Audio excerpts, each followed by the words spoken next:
to No Instructions. I'm Bob Claggett. And I'm Josh Price. I was kind of asleep last time at the beginning, and going back and listening to it, I'm disappointed with how I sounded. I think once we started talking about Winter Soldier, I woke up a little bit. Okay.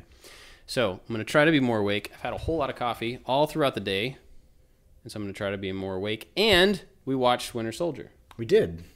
Should we set up anything or just do this? Now, why are you talking? Okay. Let's keep talking. All right. What do you think about Winter Soldier? It was good. It was really good. You got to say more than that. It was as good of a Marvel movie as I would hope that it would be with all the hype. Oh, okay. Yeah.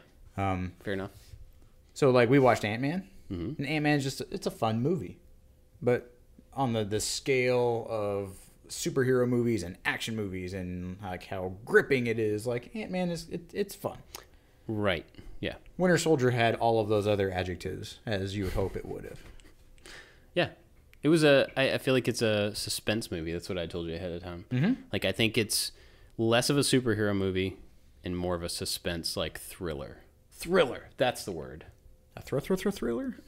No, just suspense feels like spooky, maybe.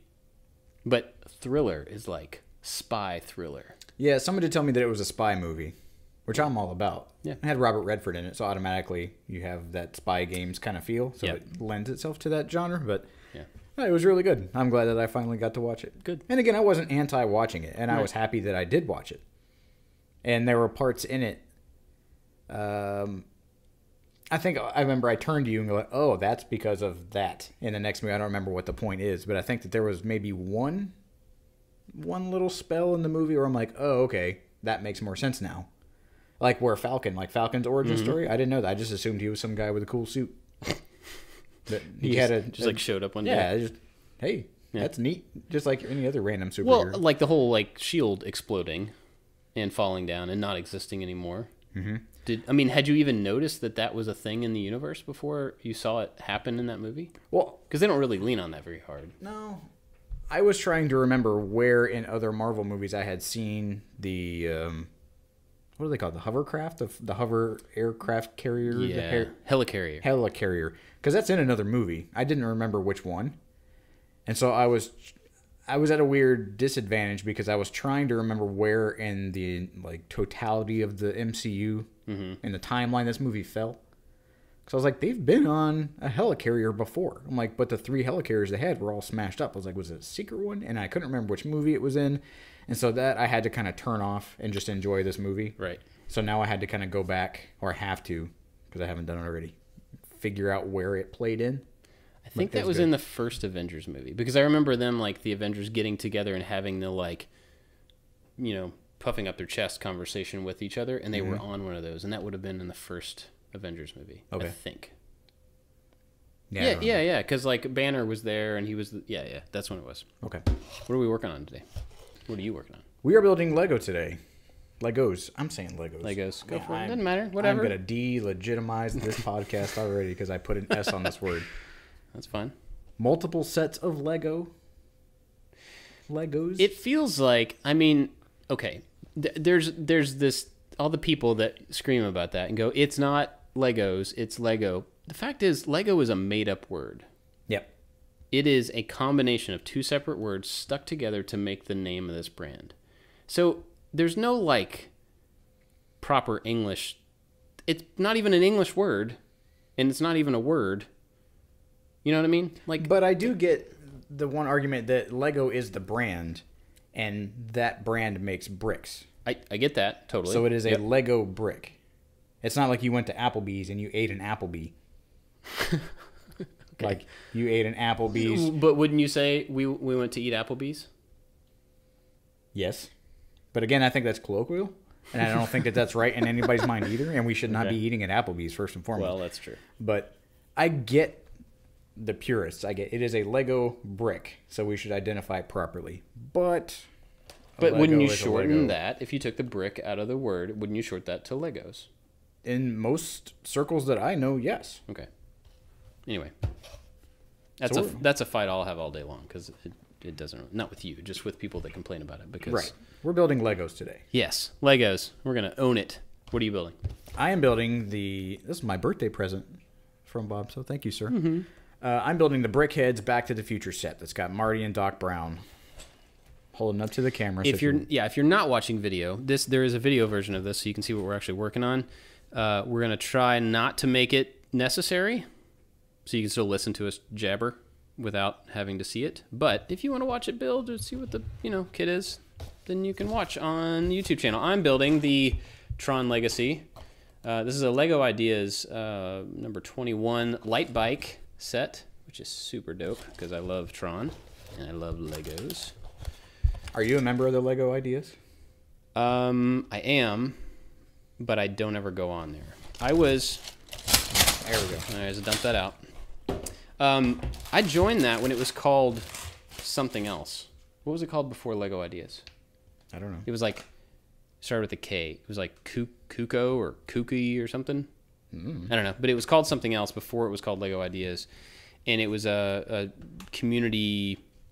It was basically the same thing it is now, but it was less formal, and they didn't necessarily pick any of the sets to turn into. It was more just like a, hey, you make cool stuff, put pictures of it here, and we'll vote on it, and it'll be neat. And then they started turning some of those into sets, and then it became Lego Ideas as it got formalized. And the Back to the Future, not that set, but the DeLorean set was a Lego Ideas set as well. That's where that came from. Yep. I have, which one? I have the Wall-E set. Oh. Yep. Which is a phenomenal Lego set. Actually, it was designed by the guy who created Wall-E because from the story, so as the story goes, the designers at Pixar, whenever they were coming up with the robot, they were using Lego to put together their idea of the robot. And so they just kind of reverse engineered and made that Lego design, submitted it to the ideas. People loved it, and they made it with the quickness. It's a good set. That's super cool. I've never seen that one up close. Oh, but I have it. The Voltron set? Oh, man. Yeah. That is happening right here at some point whenever it comes out. When does that come out? I don't know. But that's happening. It's like $180 or something. Well, and there's been talks whether that is too expensive. And I think for what you're getting, I guess relative to Lego, may not be so bad. Yeah, I would say so. Because another Lego Ideas set that I have that I just bought recently was a Saturn V rocket. And it's like 3 feet of Lego rocket. And it was a little over $100. Yeah. But it comes with the rocket, and it comes with the lunar module and the command module, like on the little flotation pieces with little moon men. But that was one I was following in various forms. Because on the Lego Ideas site, there's a bunch of people that try to do Saturn V rockets. Right. And I loved it. And I backed everyone or supported or voted or whatever it is that they call it. And when it finally came out, I'm like, I'm getting that right now. Did it meet your expectations? I haven't built it yet. Super excited about it, huh? It's really big. It's kind of daunting, and it's in a really, really like perfectly pretty box. Yeah. And I was gonna build it with your dad. Mm-hmm. Like he and I were gonna make like a Lego date because when I stayed with your parents when I first moved here, we used to do puzzles. Yeah. Which I never really knew that I liked puzzles until I was hanging out with your parents, and I was like, oh, this would be something cool for like Bill and I to do. Yeah. You still can. Yeah. Yeah, I'm kind of the same way. Like with, so I have I'm gonna open mine. Yeah, let's just dump out the first bag here. Probably, I don't know that we'll get all the way through, or I will get all the way through. I'm doing one at a time. So Marty and Doc and the Brickheads come in their own independent bags with their own independent set of instructions. So I'm just gonna work on Doc right now. I was hoping the bikes were the same way, but it doesn't look like they are. What was I? Oh yeah. So I have the really big Lego Snowspeeder. It's like substantial, and I've had it for a while, and I was really excited about it. It was one of those like kind of birthday present to myself gifts because it's real expensive, and I've had several times to build it, like opportunity to sit down at night, while I'm like hanging out with my wife at the end of the day. And I don't want to crack the box. It's just like it's and that's exactly how I feel about that rocket. I'm like, this thing is great. I think it's because I don't want to be done with it, and if I don't start it, then I won't be done with it. So I kind of like keep it at a distance, which is not a great idea, I guess. But this, there's a lot of Whoa. That's a lot of text. They're in different languages. I was like, wait a minute, I have multiple pages. So Mine cuts to the chase. At the beginning of these Lego Ideas sets, in case you're not familiar, they have like a page about the designers. They have a page about the characters and about in this case, the movie that it's based on, all that stuff. They're pretty cool. You had an idea the other day while we were in the shop. You said you had a question, and you were like, "This is probably a podcast episode," but oh god, I don't remember what it was. Oh man, we should have written it down. Well, do we have any other ones? Yeah, well, I'm waiting till you get a little further in. To the set. Yeah. Okay. Because I wanna see something that I think people want to know about you and your infatuation with building, especially your infatuation with Lego. Okay. So why do you have to wait to see that? Because it will be revealed to me shortly. And I think I'm getting it. So Is it about knolling? You are not knolling these I am pieces. not. Okay. You want to talk about the biggest possible waste of time? Yes. Knolling.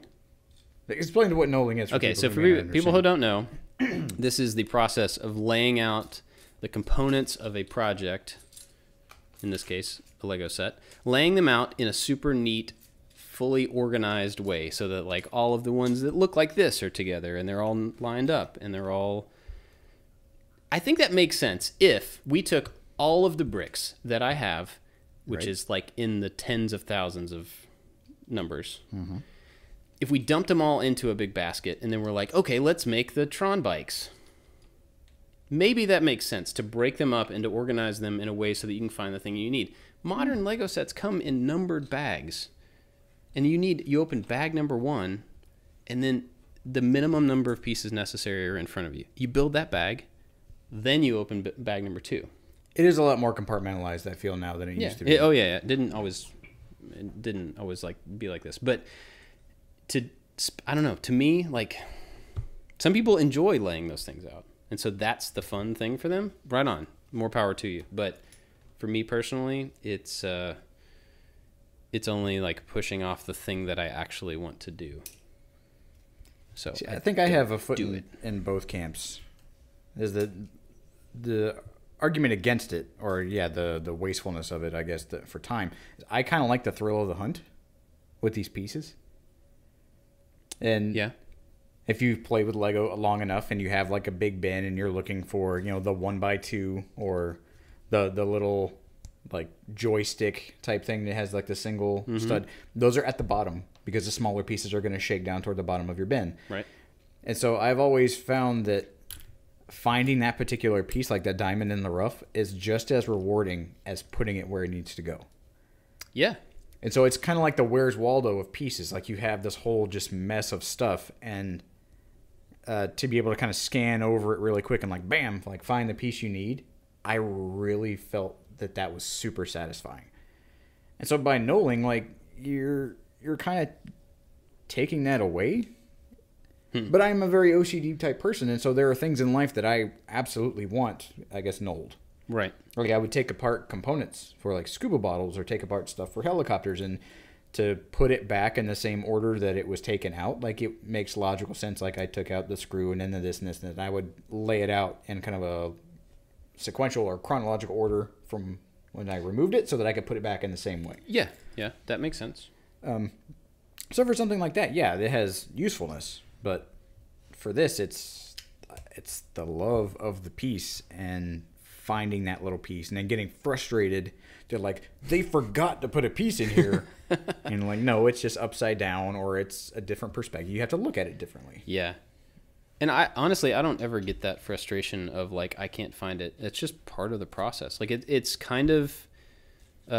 finding a specific piece is kind of a thing I don't have to think about, which is why I think I can do this while we have a conversation about something. Mm-hmm. If I had to focus too hard on finding a piece and it bothered me, it would distract me from what we're talking about. But I think I have like kind of a muscle memory for just being able to flip through and like look for a shape that, in fact, the other day, my oldest, he's got these dinosaur sets. A few years ago, Lego made these dinosaur sets before Jurassic World.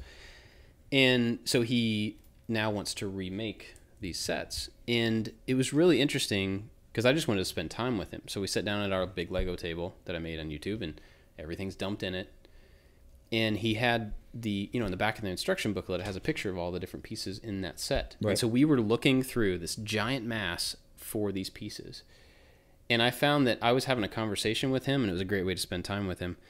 But I was having a conversation with him, and every once in a while I would look over at the book, at this page, and just like pick a quadrant and just kind of see the shapes. And then I wouldn't really think about what I was looking for. I would just kind of like flip through the pieces, and occasionally something would, there was like a shape matching thing that was happening in my subconscious, and I'd be like, oh, there it is. And I'd just pull it out. And then it got to where I was still finding pieces that I actually didn't need to find anymore because I already found them, but they were still in my head. But I wasn't actively like, okay, everybody be quiet. I got to look for this piece. And that was kind of cool. That was one of the moments in the Lego movie that I loved the most. Like when they turned into like the master builder mode, when they were just like looking around and they knew all the pieces and they had the part numbers. And 'cause that's how my brain kind of works when I'm working with Lego. Like it's a big mess.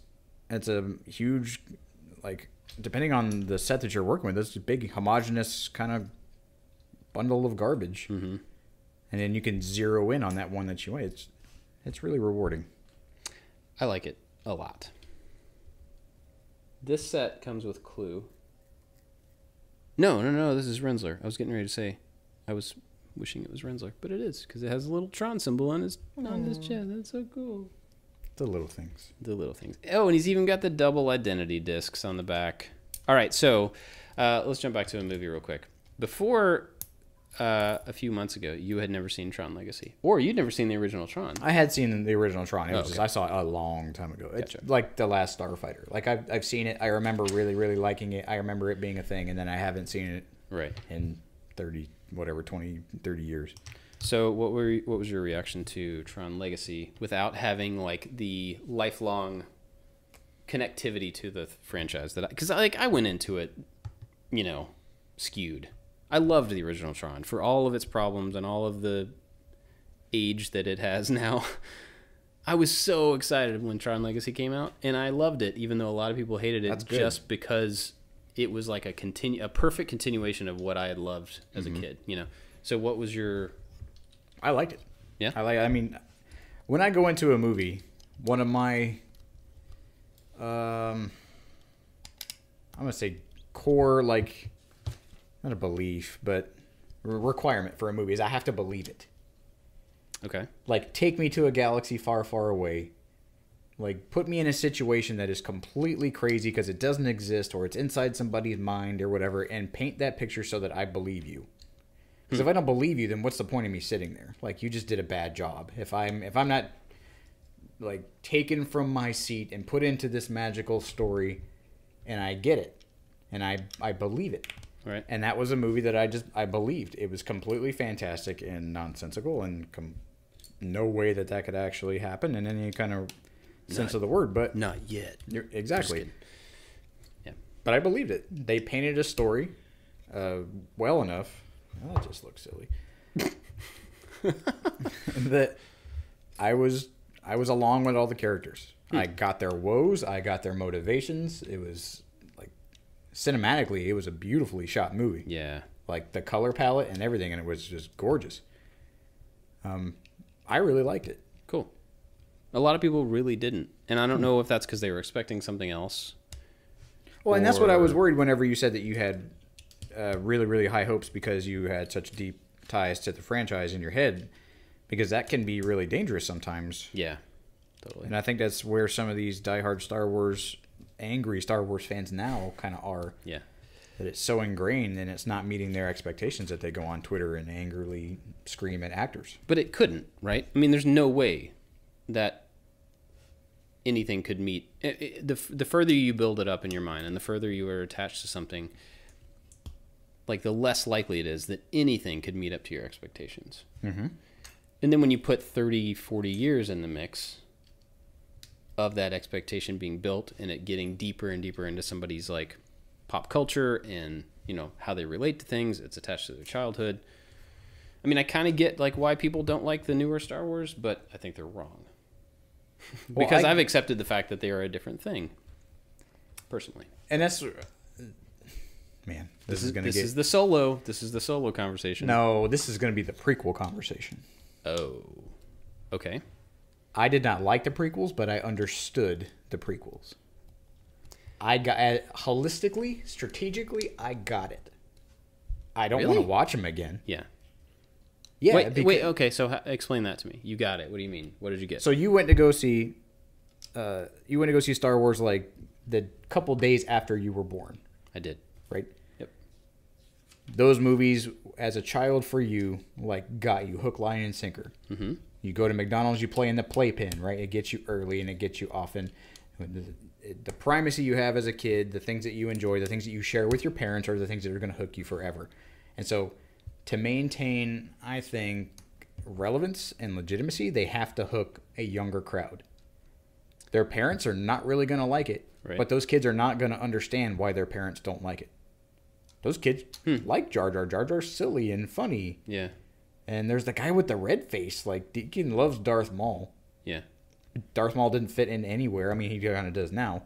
Yeah. But the reasons that I or you or anybody else that loved the original movies hated the prequels are completely irrelevant to a kid who liked the silliness and the bubbliness and all the fancy colors and all the things. And so strategically, like, they just bought themselves another generation or 40 years of love and devotion because of those silly, stupid movies. And then when they become teenagers and they realize that, oh, the rest of the Star Wars world hated those movies when I kind of liked them. Like, now you can flip it and now you can be like ironically hate them because yeah, right. Yeah. I always hated them too. I mean, like, I didn't really like them. I was just acting like everybody else thought it was cool. And it was the same thing with Jedi. Because I like Jedi. Oh, I love Jedi. But my mom and like my aunts and people were like, that movie's stupid with the furry little bear things, and like they started crapping on it, and I'm like, I kind of like. I like the furry bear. Jedi. Yeah, I did too. And so I can relate to these kids who may think or who thought closetly there's a secret like Jar Jar Binks like fan club. Yeah. But they will never. Well, I hope not. Whoops. Because I mean, you do you, Star Wars people, but strategically, I get it, but I don't like it. Yeah. Okay. I mean, I'm with you there. The thing I didn't get about the prequels, man, we are all over the movie verse today. The thing I didn't really, I was just talking about how I could do this and talk at the same time, and now I can't. All right. So this piece, I did that one correctly, and then this one is not correct. The thing that I didn't get about the prequels, I mean, I didn't like them. I don't want to watch them again, but I knew that, just like I know now, the movies are not for me anymore. They are for the current people who are on their way to adulthood. Yep, you had yours. Enjoy. I had mine, exactly. I get it. I totally get it. Now, I do enjoy the current ones a little more than a lot of people do, but I didn't like the prequels. The thing I didn't get about it is why it was so politic heavy. Like if you're trying to appeal to kids, why spend time talking about Senate meetings and like trade negotiations? Yeah, allude to that. Like, as a kid, I never would think, oh, you know what would make an awesome sci-fi movie if people sat around and talked about politics and like trade negotiations and banking clans, like with terrible Asian accents. Yeah, I mean, that didn't make sense to me. Like, I don't know why, because you could have gotten the same story points. You could have covered the same ground by allusion to things rather than like, let's show the meeting again. That sounds like a lot of fun. Let's have a council meeting to talk about a thing rather than just like start the scene with somebody storming out of a council meeting and then have a couple people talk about for a second why there was an argument. And, that didn't make a lot of sense to me personally. But I have accepted that the current Star Wars movies are not for me, and I'm okay with that. Really? My kids, yeah, they're not for me. I'm going to enjoy them, and I do enjoy them. Are you having to enjoy them, or enjoy them? No, I do enjoy them. Oh, okay. But I like, The Last Jedi. Mm-hmm. So they obviously, and I knew this going into it. Like, I knew that they were going to go in and they were going to change things. Yep.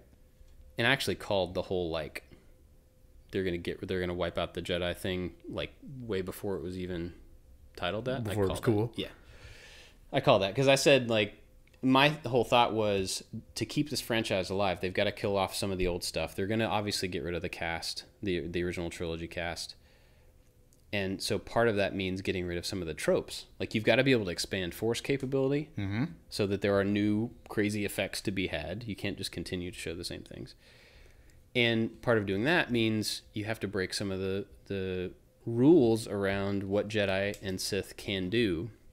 Maybe that means getting rid of all those things entirely, so there are no more names. It's just like Force people.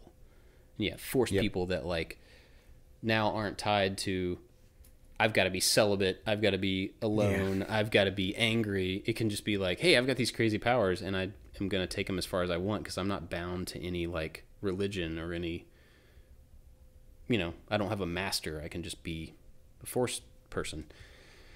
So I kind of saw that coming, and for that to happen, you have to kill off the old stuff. I mean, they said it in the movie. Kylo Ren very clearly explained what they were doing as a character. And I think that's pretty smart. And it's not what I would love to see more Jedi stuff and more like stuff that's like I liked growing up, but it's not for me anymore. And that's cool. I'm totally fine with that. And so I like it for what it is, even if it's not for me. See, I guess I've never boiled down what it is I really like about Star Wars. And so then I can't really be disappointed because that point is not highlighted in the newer movies. Interesting. Yeah. I really like, I mean, have you figured that out? No. Like in that split I second? kind of don't want to. Oh, really? So I really like, I mean, I love lots of stuff about Star Wars. I love the spaceships. I love the fact that it's somewhere else. It doesn't have to abide by real rules and things. But the thing that I really enjoy about it is, oddly, the mysticism of it. Yeah. This like supernatural,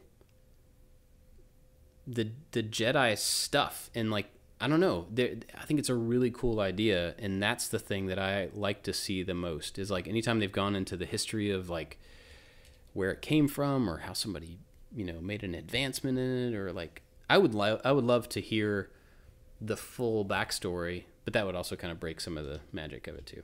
But I would love to like have some movies that went deeper into the history of where all that stuff came from.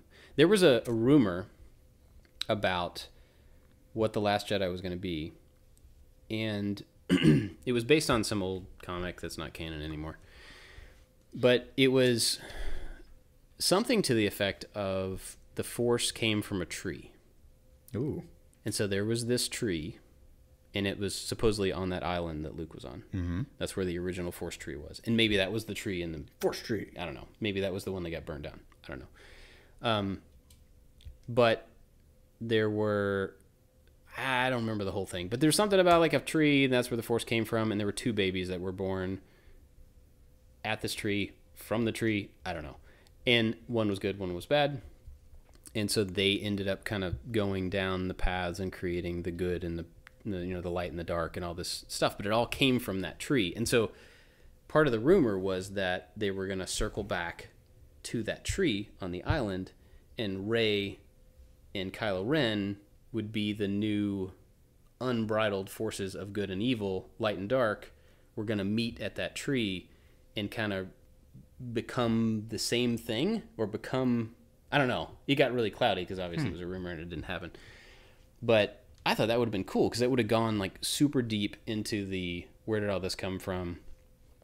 But like I said, then again, maybe it over explains a thing that would lose its magic.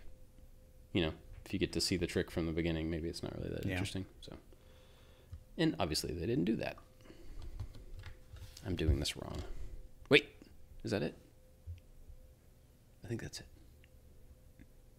You're missing a piece. You're missing a piece. I am missing a piece. So no, this, it's right there. Like jumping to the set, I'm gonna have a little aside really quick. Yeah. Doc Brown's hair in this brick is crazy. But this is wonderful because Lego is so not crazy. Mm-hmm. It's a perfect little system. And so in this perfect little system, all these pieces are like, there's angular pieces and round pieces to give him that crazy kind of feathered white hair kind of deal. And this This is beautifully done. That's pretty cool. They have pieces that don't fit perfectly together to create this like overlapping kind of, I don't know. Oh yeah, I see what piece you mean. That like that's what's getting me is this is the first time I can remember in my Lego experience that two pieces have gone together. They're two overlapping curves and they don't completely join. That's interesting. So for people that aren't seeing this, he has two opposing curves. Yeah. That are laying on top of each other, so there's a little gap underneath one of them. But it's used for effect to make it look like hair. That's pretty wild. Have you ever seen the Yellow Submarine set? I see that you have it upstairs. I've never put it together. So the top of the Yellow Submarine is curvy. Well, the whole submarine's curvy. And so that's one interesting thing. They use a lot of these same pieces. Mm-hmm. But then the top of the submarine, the little periscope section, is like this white, curvy bubble thing that goes up, and then it has these little red sprout horn things sticking out of it. If you've ever seen the Yellow Submarine, that's what it looks like. And when I was putting that set together, I was blown away at how they got that shape out of the same pieces that you've used a million times.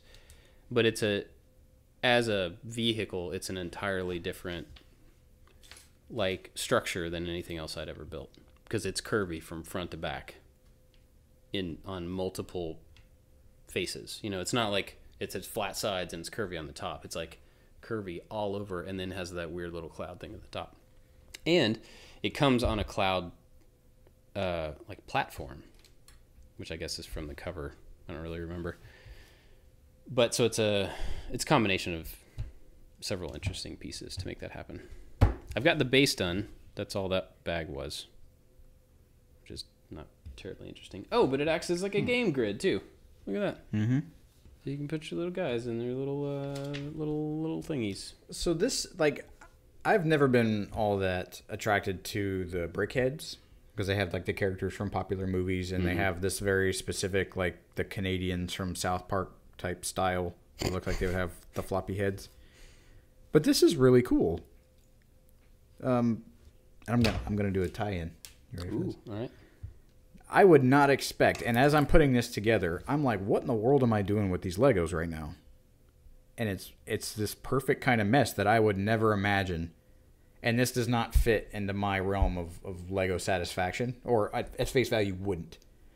I like the techniques, I like the mechanics of it, I like the structure of it, and this is a whole different like artistic style than any Lego set, and the pieces are going together in a completely like breaking my brain, like shouldn't be allowed type thing.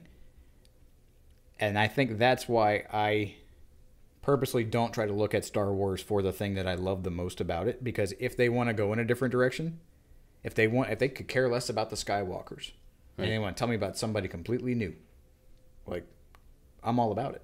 Yeah.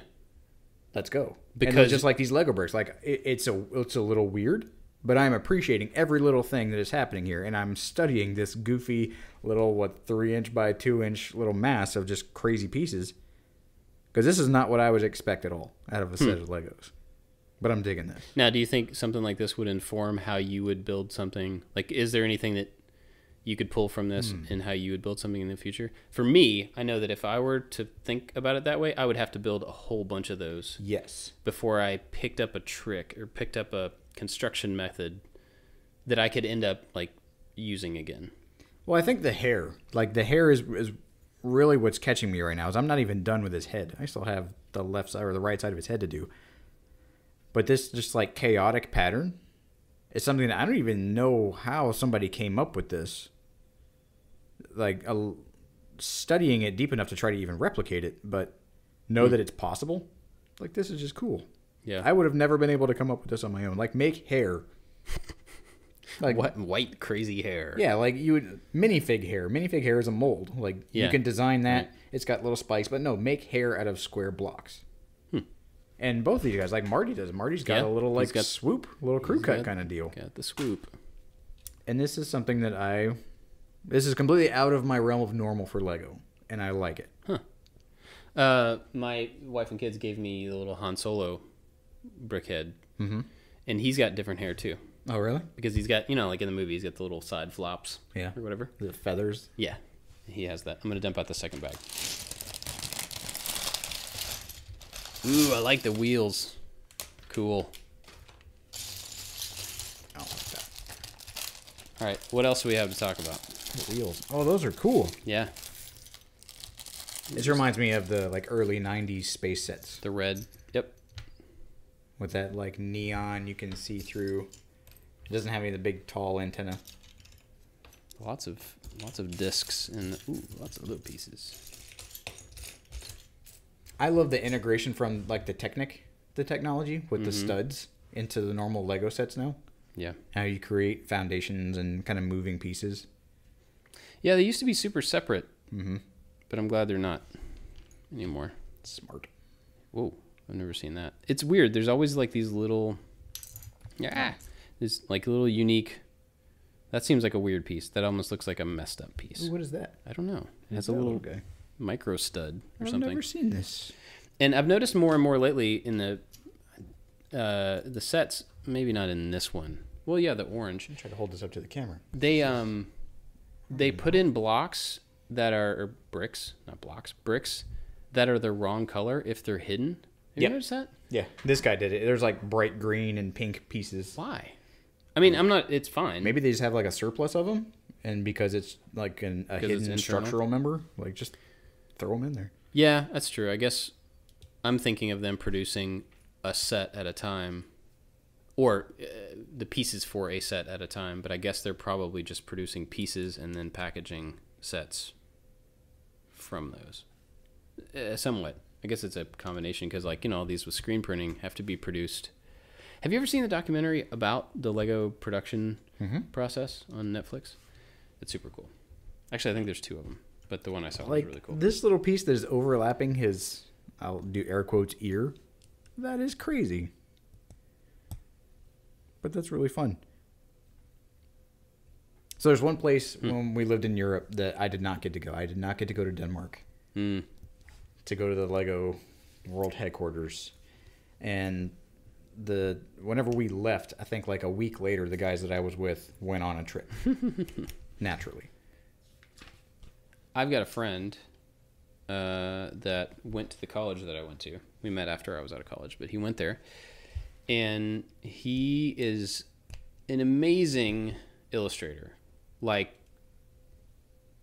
long story here, but we got time. He's somebody who, like, you go, hey man, like, show me some of your work, and he's like, oh, I don't know, man, I don't know, it's like not really that good, and I don't really want to show it. And then you look at it and you're like, why aren't you drawing comics for every major comic company? Like, unbelievable. And so he went for, I think he went for a sequential art. I don't remember exactly, but he's really, really good. And he graduated, came back to go to get his master's, same thing. And then while he was in the master's program, got a job offer from Lego and to do graphic design for packages.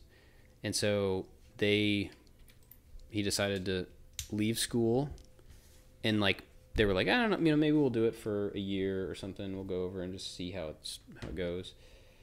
And that was 2-3 years ago. Oh yeah, something like that. They moved over they had a girl who's maybe in the 9-10 range. They had a baby at the time. And I think she either got pregnant again, like right after they got there or right before they left. I don't remember. But anyway, so they moved, to Europe with a lot of unknowns. And so he's been working there ever since, and he does graphic design for the packages for the city. Probably not all of them, but some of the city sets. And then his wife she's a graphic designer as well. She ended up getting a job doing graphic design there too, in like a different department or whatever. So they both work at Lego now. And they have like this crazy awesome childcare system. So if both parent, or I think maybe if either parent works at Lego, the kids just like get to go hang out in this awesome daycare place at Lego. Whoa. That's new. That is new. So anyway, they love it. And that's cool. That would be a really good reason to go over there and visit. I get to see them, and I could probably get a tour of the Lego place. Maybe. So next year's Maker Central. Actually, it was funny because they were in London like the day or two before. I think it was the day or two before we left or something, but we couldn't catch up with them. But they were just visiting London the same days. So that's my story about a person I know that works at Lego. That's awesome. Yeah. And they have, the company has, I don't know if it's once a month or once every 6 months or something, but they have these like family day things. I don't know what they call it. It's not family day, but it's something like that. But they sell like sets at 70% off or something to employees. And so they just go, whenever, however often this happens, they just go and they just buy a whole bunch of sets because they're dirt cheap. And so he'll show these pictures on Facebook of like, yeah, we got this today. And it's like the giant princess castle that's like this big and like, you know, city blocks of buildings and then a bunch of small sets. And he's like, yeah, I spent like $150. I'm just like, ah. But good for them. They get to build a lot. They get to build a lot. All right, so you're done with... Doc Brown is done. Doc. Well, I can stop here. How long do we need to keep a timer? We should keep a timer because I don't have any idea how long we've been going here. Wait, it says right there, 40 minutes. 40 minutes. Got a little bit of time. Any micro topic we could talk about? If you could go back to Maker Central tomorrow, where else would you go? Ooh. Okay, Maker Central was a maker event in Birmingham, England. My wife and I went, just for people who don't know, my wife and I went to London for the week beforehand and got to spend time just walking around London and saw a few things, but not as much as we could have. We kind of just took it easy. And then we were in Birmingham for the last couple days for the event. So where else would I go in England, in Europe? What?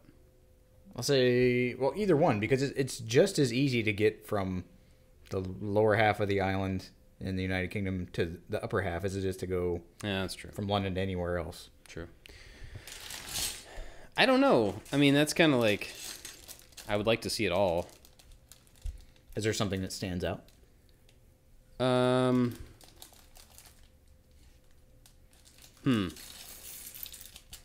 really. Oh, where are you going? I don't know. Like I've always liked Scotland for some reason. For no particular reason. I like the vibe of because when I think of Scotland, I think of the moors and the foggy mountain valley combo. Right. You know, like at Skyfall when he's driving out to Skyfall. Like we just need to rent like a Defender and just drive around. Yes. Okay. Yeah. Got so it. I would like to go to Scotland for that part of it. I don't know much else about what else is in Scotland, but I think that would be cool to go through that part of the country. I mean, you know, like any of the history stuff would be cool to have seen, but nothing really. That's really, in my experience living there, that was really difficult because they don't, like when you went to the Historical Society, they view history differently than we do because there's so much of it that it's just a thing. They're just like, it's like 400 years old. Yeah. So like the house we lived in Belgium was older than our country.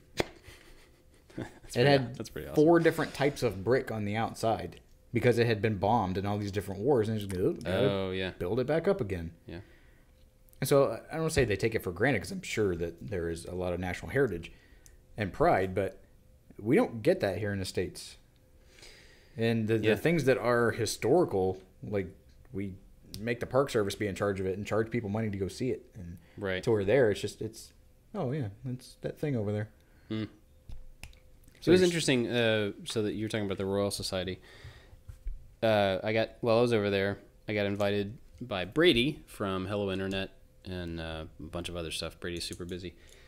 I got invited to go to the Royal Society and shoot a video for one of his many, many YouTube channels called Objectivity. And basically, it's like a science. I don't know, what do you call that? It's like a science education. It's like a science depot. Well, the building. I mean, it's just like it's like they gathered and are continuing to gather science information, and it's just a research facility. And anybody can go there. It's public, but people still go there and do historical research on science experiments that have been done not just in England, but predominantly through this society for the last 400 years or something. And this was set up by one of the kings. So anyway, it was really cool to get to go there and just like walk around and see like the insane stuff that they just have laying around. I haven't got to talk about this anywhere, I don't think. Go for it. Maybe on Making It. But like they took us down into the vault. There's like these big, rolly door. I like any place that has a vault. Yeah, it's awesome. And you had to like step down to fit through the opening in this giant steel wall and stuff. And it's not for security; it's for like fire purposes. But we got to go down there, and they showed a bunch of stuff that normally if just a person walked in off the street and said, "I want to see this," then they'd have to wait for somebody to go down to the vault to get the thing, bring it up, and present it in a way that you couldn't necessarily touch it or mess with it.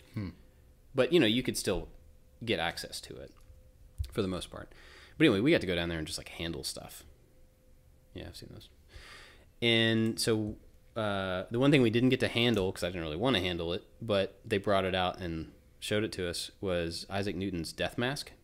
And so it was a cast of his face after he died, and it was really weird. Did they say what it was cast in? They didn't. Okay. I'm not sure. Lead or wax. It wasn't lead. I think it was more of like a plastery something. But it had kind of like a two-tone finish to it. And you can see pictures of it. There's pictures of it online. You can still look it up if you have any interest in seeing that. But it was really cool. And they had a bunch of just random like kind of artifacts that weren't really important to anything, but like that. Like, that's not going to solve any problems. But it was just an artifact around someone related to science. They had his Newton's spectacles, like his glasses, just in a little case, and they were like sitting on a shelf. And he was like kind of rummaging through the shelf. And he's like, "Oh yeah, here's Newton's spectacles, and you want to see them?" And I'm just like, "Yeah, I'll put it over there."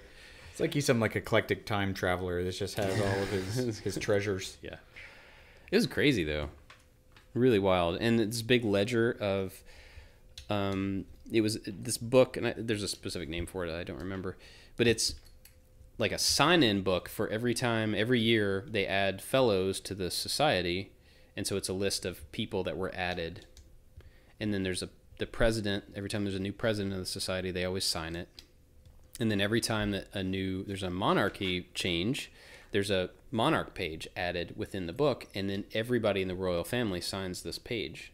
So it has the seal really big, signatures all over it, and they have this since the beginning of this society, and I think that was in 14 something or 16 something, I don't remember.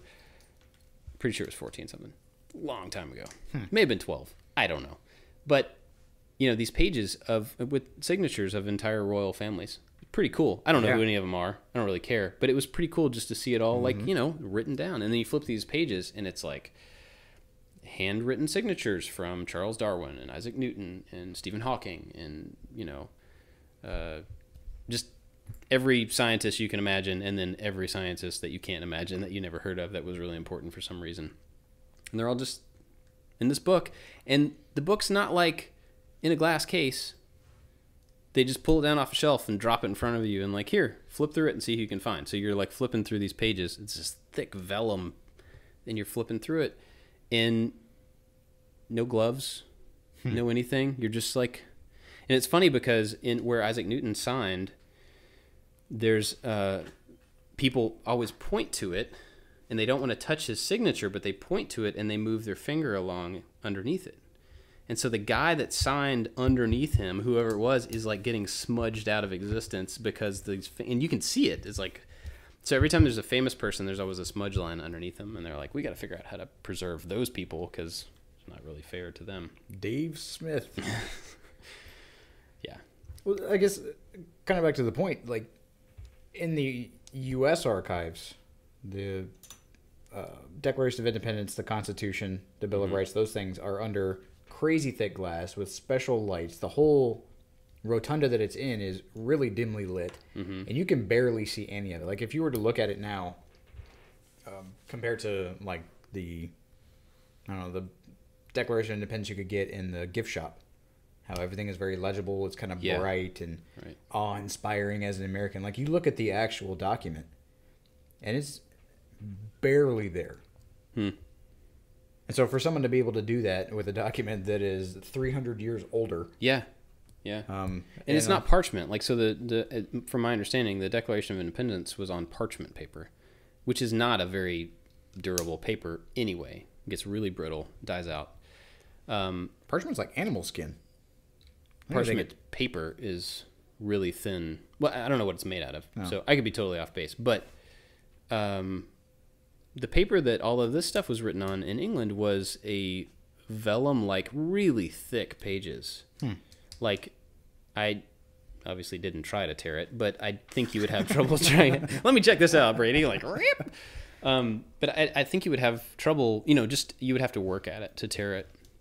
And I don't know why that is. I don't know what they used or like why they used that particular material.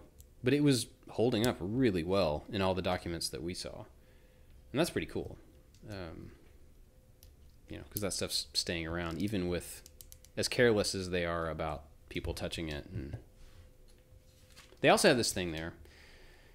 They call it the white glove something. And there's a big card catalog upstairs. It's just a, it's like 3 feet wide, 4 feet wide, big card catalog. All these little drawers. And they do this challenge where you put on this magical white glove, which doesn't mean anything at all. And you open a random drawer, you reach in pull out a random card, and then you go down into the archive and find what that thing is. And so every card in there is a book or a letter or an artifact or something that is related to some science-y thing that the Royal Society thought was important enough to put in the vault. And so, like, they'll do this, and sometimes it's, somebody was trying in 1280, whatever, somebody's trying to research why, goat's blood doesn't make the corn grow higher. And then, so it's like some of them are totally like, there's nothing there. It's just a question, or it's an experiment that somebody wanted the Royal Society to do. And some of them are like going, like a request to, what was it? It was like a request to go to this particular place and figure out why all the children were being born with like 2 heads or 3 arms or some crazy, like legitimate, some weird thing was happening, and somebody was trying to come down and figure this out. And so they have, I think some of those are the videos on Objectivity, but they just like pick a random card. And I asked him to look up Claggett to see if there were any Claggets in the thing. There was one entry. And on the card it said like the document that they had was like a land dispute or something. Like totally lame. I was like, maybe we discovered something, and no, it's like somebody's goat came onto my farm and I'm mad about it, and I'm gonna write the Royal Society something. I need a goat killing ray. Goat, yeah. Now, is that open to the public? Yeah, I mean that's in the reading room. So it's not. See, my Americanness is like, could I pay a certain premium and I could go have this white glove fancy like fan experience? That I think you could go in there and just like wait in line and ask for. There's two main librarians. They probably have other names that I don't really know exactly what they're supposed to be called. There's a guy named Keith, the Lord of the Vault, and Keith is the one that you see in the videos. He has like big crazy Einstein hair. And then the guy that helped us, I can't remember his name off the top of my head. He was super nice, super knowledgeable. But basically, if they're free, I think they will take you down and show you whatever you want to see. That is bonkers. Yeah. Because their job is to manage the library and to manage all the stuff and get people the research material they need. In that room that we were in that had the card catalog, there were probably 10 people in there with books out, like doing research, headphones on, laptops out, looking over old documents, doing some sort of something. So, it's like an active research facility. And I told you this off air, the building that it's in now is not the original building that was in. The building that it's in now was the Nazi, what's the word? The consulate? No, well, yeah, embassy. Okay. It was the Nazi embassy in England. And when they took the declaration of war to Germany, they took it to that building and served it. And it got, like, immediately as soon as they got that, they shut the whole thing down, emptied the building out, and left. Wow. And so, like, then they had a free building, and they were like, hey, let's put the Royal Society there. Pretty cool. Bet a bunch of people fought over that building. I don't know. Maybe. Or nobody wanted to say that, like, yeah, now we've vanquished the Nazis, and now it's my building. Oh, yeah. We kicked out the Nazis. Yeah, because, like, Hitler's house in Austria is a restaurant now. Really? Yeah. That's what the government decided to do. The Eagle's Nest is like very famous chalet that's in these beautiful mountains, and it's, well, we don't want to glorify the fact that Hitler had this beautiful house. So we're like, what do we do with it? And they're like, make it a tourist trap. Like, pretty sure he would hate that. Yeah. Okay. And it's beautiful, and it is. It's like a just... restaurant, and you can, we're in the big living room with this massive mantle and this very opulent stonework, and it's tables where people are eating tourist hot dogs and stuff. That's kind of weird. It seems like they would just kind of get rid of it. Well, I don't know. It's a huge I don't know anything trap. about like the German, how the German people feel about. I think they could benefit from it and kind of give him the finger at the same time. Like a bunch of dumb Americans are just going to come trampling all over this thing after their bunch of dumb American ancestors are going to drink up all the wine and use his toilets. Pooping on the toilets, yeah. All right. We are 55 minutes in. We should wrap it up. I'm almost done. Almost done. I'm not. I'm not even done with one bike, but I'll finish up next week. Where can people find you for your... Look at that. Just in time. Good job, Marty. Great Scott. I know. Where can people find you? You can find me at thepiworkshop.com. I was just recently on... I'm going to plug that podcast. Do it. Yeah. So you were on the Open Road podcast. Twice. Which I just learned. I just listened to this because I didn't know that you were on it. But they asked me out of the blue if I wanted to be on this thing about traveling and like RV renovation. And I'm like, all right, I'll talk about the RV some more. And they're like, yeah, Bob talked about it. And I'm like, oh, why is Bob on an RV podcast? But whatever. But it's Calvin and Jeremy, these two Canadian guys that have this kind of dumpy Winnebago that they put together and that they're renovating. And it was so much fun talking to those guys. Yeah. It was a good time. They're very nice guys. Their whole thing is about like... it's called Open Road because they want to go out and like still do things. You know, like they want to have adventures and everything. And so part of their podcast is just talking about people who go do things. I think that's pretty neat. You can find both of us at I Like to Make Stuff and all over the place and stuff. And if you want to help this show, if you want to make this worthwhile for us to do, we're going to do it because it's fun for us. But if you want to help I Like to Make Stuff as a whole, Patreon is awesome. Go to patreon.com/I Like to Make Stuff and... support there. Maybe we'll do, if the show takes off, people like it, maybe we'll do some patron specific stuff. That'd be cool. We'll have to think about that. Cool. I guess that's it for this week. We need a fancy sign off. We got to work on that. We could just do this. See you next time. Splash. Yeah. Cool. Catch you guys later.